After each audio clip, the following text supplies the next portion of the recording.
Hi everyone, welcome back to part 38 of my TemTem playthrough. In the last episode, we went ahead and explored rice fields as well as a bit of the dojo here in Sipanku. In today's episode, we are going to continue that and try to defeat Dr. Sasaya. We still have to catch Humaru, who you might remember has run away. I believe the last place we saw him was in Ruyan. But anyway, coming back to the dojo, here we are. We have actually completed half of it. This one is actually a dead end, but we do have a couple of items. So that is the reason why I'm here. You might also heard my frustration from the last episode. This dojo is a lot trickier. And I think it took me a couple of runs to just go ahead and get to Dr. Sasaya. It is pretty fun, although I was frustrated when I was playing through it.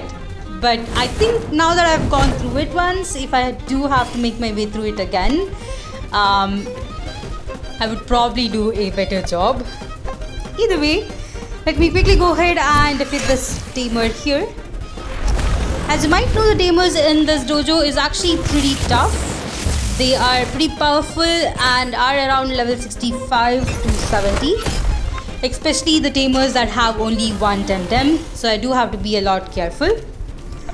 And to be honest, when it comes to battling against Dr. Sasaya, I really do not have a strategy.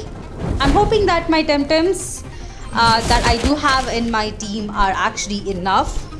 If you might know, I only have 5 TemTems and a couple of them do have duplicate typing, so it will definitely be much more trickier. Thankfully, I do have Antan. I believe it is pretty good. I also have Oshkai, who will definitely be in the first slot when I'm going against Dr. Sasaya. Hopefully, the battle isn't too tough. Now, at the end here, we do have Tuto, who is surprisingly happy to see us. I'm guessing he doesn't get too many tamers here at the end. But that's alright, we are definitely going to try and defeat him. To be honest, the only reason why I'm defeating all of these tamers is to level up my own TemTem and make sure that I am at a higher level enough to at least defeat Dr. Sasaya. I'm pretty sure that the battles after this are going to be super tough, especially the one that is going to be at the end of Sipanku. The reason I'm able to say this is because I have played this game a bit more after this episode, and I do have the videos for them, so I do know a bit more of the storyline now. I gotta say, there are some tough battles coming up, so I definitely want to be as much as ready as possible. I'm also hoping to add new TemTems to my team.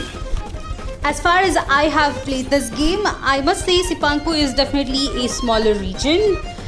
It's even smaller or maybe equivalent to Denez, which was actually the first region that we've been to. Out of all the 5 regions, I would definitely say that Tukma is quite long. Maybe it's just the main storyline for it that makes it look like it has a lot of different areas.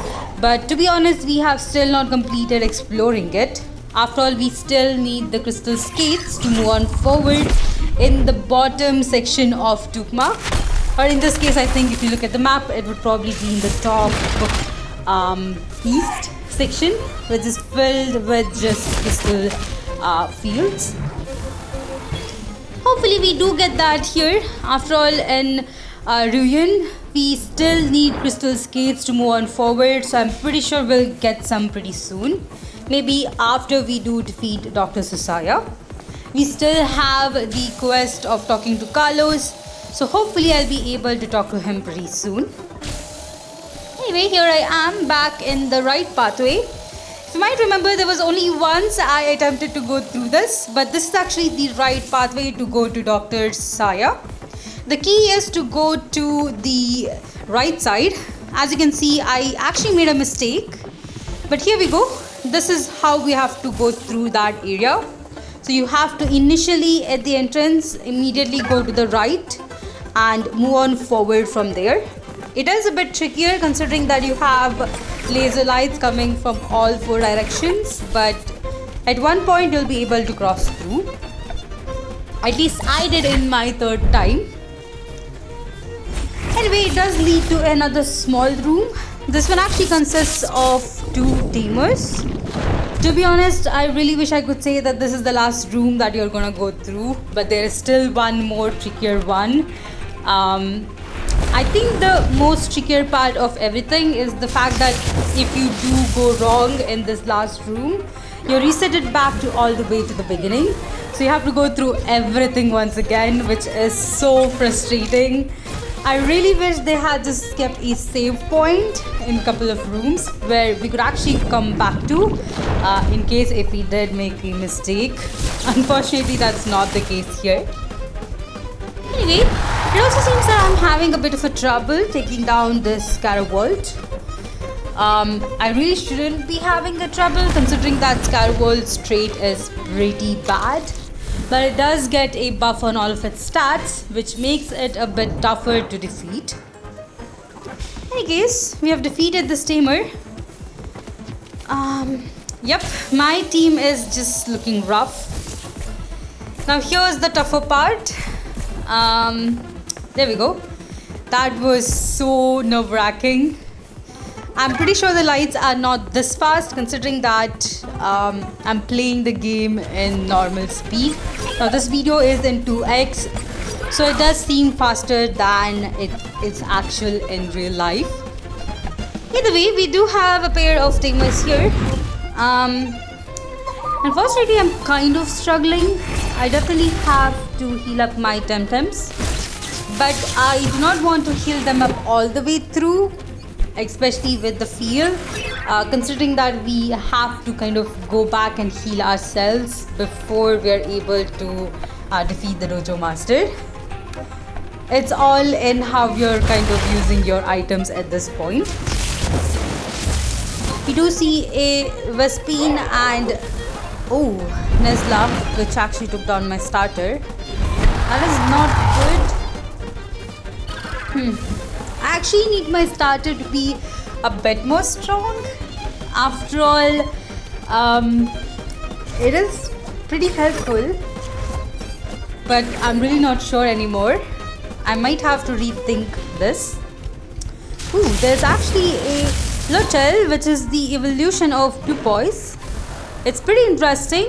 I believe it's part mental and part nature, or maybe part mental and part digital, but its design looked super cool. Either way, we are able to finally defeat these 2 tamers. There we go. I'll definitely have to heal up my whole team after this battle. Although we do have another one final trigger part. Yep, there we go. As easy as it might have seemed me just going through that laser part, I assure you it was not. I mean, if you do go a bit faster, you might hit the front laser, which means you would be resetted back. So do be very careful if you're planning to play this game, and if you're here in Sipanku. The dojo here is so irritating. I mean, it is a really good idea. I really like it. But I wish that they wouldn't use it in each and every room. In any case, this is the last tamer we have to defeat before the Dojo Master. But as you can see, I am having a bit of a trouble. These are Inkies and they are pretty powerful considering that they do have Spec Master and Sai Master as their traits. I believe those are quite helpful to each other. It's a bit difficult to say. I might have to go ahead and catch one for myself to talk more about this trait, but it definitely seems to be keeping them both powerful. Alright, Sako actually survived with 3 HP. Or maybe it's 3. Phew, this one is gonna be a tougher battle. I really wish I had my KT up in front probably. That would have helped. Thankfully at the end I was able to defeat at least one of them. For the next turn I do have to wait. I believe Antan here is the only team member that is currently alive, and I'm just not gonna risk it. There we go. I need to definitely heal up my team. Let me quickly do that. It's definitely tougher to see my whole team being this weak. But thankfully we are at the entrance. Here we go. Alright, once we have the field, all of my team members are revived. I'm quite nervous. After all, I do not want to mess this up. Let me go ahead and talk to Dr. Sasaya. She does have a pretty unique TemTem right next to her. It's some kind of shadow TemTem. I'm pretty sure it has its own name. We did see the Luma TemTem. That's probably is the opposite of it. But I'm really not sure how powerful it is. In this case, Dr. Sasaya does start with a Nezla and a Grumper. It was pretty easy for me to take down the Nezla. The next thing I have to do is definitely focus on Grumper. Up next comes out Amphitter. I would definitely recommend not having your water type or your mental type TemTems out. They are really not going to help you in this battle. Unfortunately, Kazuma is really not doing the amount of damage I was hoping for. But at least Saku is doing its job, so I'm pretty happy. Up next is OB10. I'm not sure how to focus on OB10, so I'm just gonna see what I can do with Saku. Using Noxious Bomb, we do pretty good damage. Unfortunately, the Blizzard is really not that good enough. Probably I should have gone with Electric Storm, but as you might know, both of these TemTems are part electric, which means my moves are not that effective. The next turn we have, we get hit by Chain Lightning, but Saku is able to take down Amphitter, which is good. That is third TemTem down. Up next comes out Mimit. At this point, as you can see, my team members are really getting exhausted, so I decided to go ahead and switch out. Unfortunately, Mimit turned into a Kazuma, which is pretty bad. I might have to switch into Antan. There we go, I did. I didn't realize that I switched out Saku as well, but that is a good strategy right there. I believe both Antan and Oshukai are still good against Dr. Sasaya's TemTems. Let's see how this goes. Rockfall definitely did a huge damage on Mimit, and we were able to take it down with Antan. OP10 probably will go down in the next turn, but we still have Jiobin, which is pretty powerful. There we go, we were able to take down OB10 as well with a hook. Only one TemTem left, so I'm gonna go ahead and focus on taking it down as soon as possible. As far as Dojo Masters go, Dr. Sasaya is definitely the easiest. I'm pretty sure for the last 4 dojos that I've gone through, my team members have all gone down. Probably only one team member survived for each of those battles. But as you can see right here, not even one of my team members went down, which actually shows how well this battle has gone till now. You know what, I kind of feel like Oshukai might go down here, which it actually did. That's alright. We are able to take Jiobin down with Antan. There we go. Still, this is by far the most easiest dojo battle I have been through. I mean, it kind of feels good after the fact that we struggled so much to just get to this point. Once we do talk to Dr. Sasaya, let's see what we have to do next. Seems like our next destination is actually Pillars of Hayabao. That's alright. I believe it's a new area where we'll be able to find a couple of new TemTems. Pretty excited for this. I believe our final destination will be actually a shrine where we would have to talk to the High Priest and at least try to convince him about Belsoto clan being bad people. In any case, we have completed our dojo battle here in Zipagu, which is amazing. I believe we have to meet up with Carlos. As far as I remember, we have to head out to the left side of the city. If you might remember, we do have a spa over there. In between all of this, I just went ahead and healed up my TemTems. I don't think there is any new quest that we can complete. There was one for Ivaba. Let's see if we're able to complete that. But for now, I'm just gonna go ahead and move on forward with the storyline before we do anything else. Right. That was definitely much more exciting. But of course, we do head out into Onsen Shima. We have to have a letter from the Dojo Master in order to get an entry, which we do. This is exciting. We get some time to relax, which is pretty nice. Oh, alright. I guess we are now dressed in a robe. We do have a couple new quests that we can actually accept. I believe both of them are... Yep, they are actually downstairs, so I do have to go down. Let me head down through the stairs right here. This definitely was an exciting episode for me, and I just think I'll focus on moving with the storyline a bit more. I am having a hunch that we'll actually see Carlos here just chilling out. I do not remember what his task was in this quest. I mean, we were given the right to be a special Congress agent, but I don't know what Carlos is supposed to do. Hopefully we'll be able to exchange some news and get to know more on how we can actually tackle the Soto clan members. Ooh, we get a cutscene.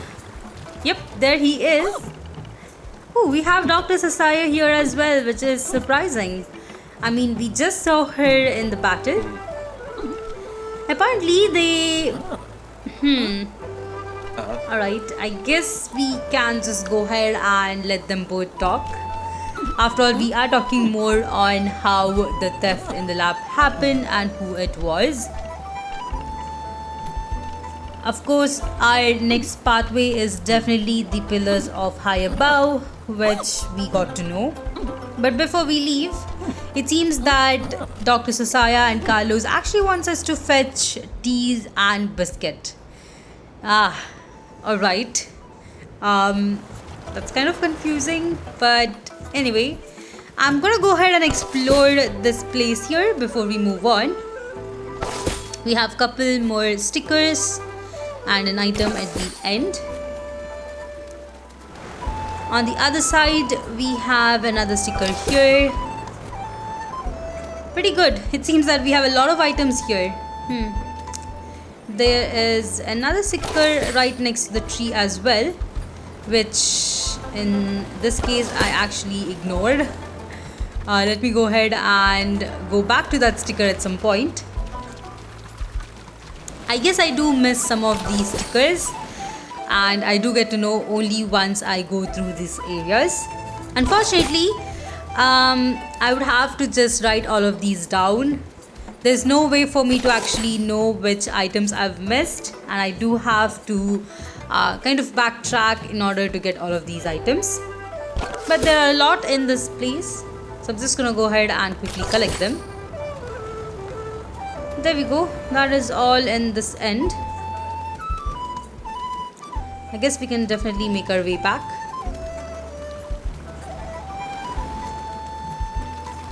There are a couple of people here, but you don't really get any new items or any dialogue that is specific to them.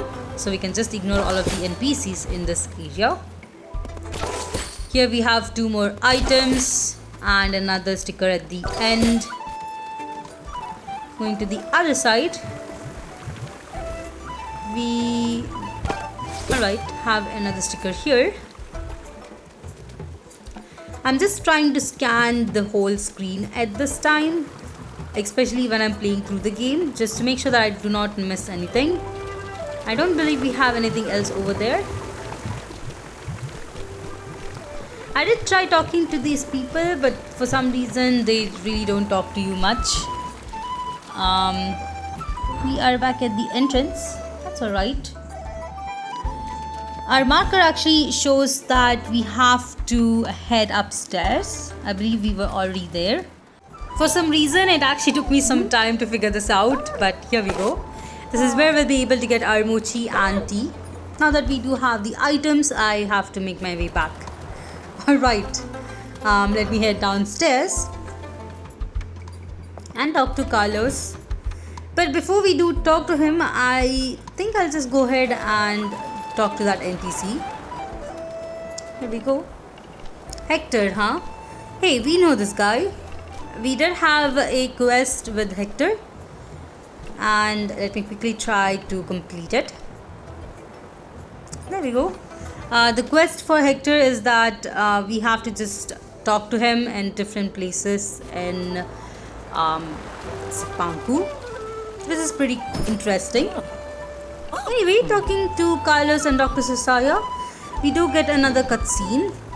We're about to discuss something pretty interesting, but someone up there is actually listening to us. Who is that person? It looks like a shaman, but hopefully we'll be able to encounter this person again. Either way, that is all I had for this episode. I mean, I was really not sure how long it would take to just defeat Dr. Sasaya. But of course, as we did actually defeat her pretty fast, I was able to complete a bit more on this storyline. It seems that we have got our crystal skates. This must be from the person who overheard us talking from the bridge. Whoever that person is, we definitely are gonna go ahead and meet them. Anyway, there we go. I'm just gonna go ahead and equip my item or my dress. This is how we were before, and this is what I want to keep it as. We do match Saku's color. Anyway, I believe we have one small quest to complete before I do end out this episode. The quest is in this building, in the 3rd floor, I believe. I did initially go to the main lab just to have a check, but anyway, there is nothing here in the main lab, nor in the 2nd floor. Once we do go to the design floor, we find a question mark to this person right here, Miki, huh? Once we do talk to him, alright, development notes, pretty interesting. I guess we have to find someone in another place. Either way, that is all I had for this episode. It's definitely been pretty fun. There is still this lab that is restricted to us. This is Dr. Sasaya's lab. Hopefully we get access to it at some point. Now, if you did enjoy this episode, go ahead and put a like. If you haven't yet, please consider subscribing to my channel, as it really helps me a lot. If you'd like to support me more in other ways, check out the links for Patreon and Ko-fi down in my description. And I'll see you all in the next one.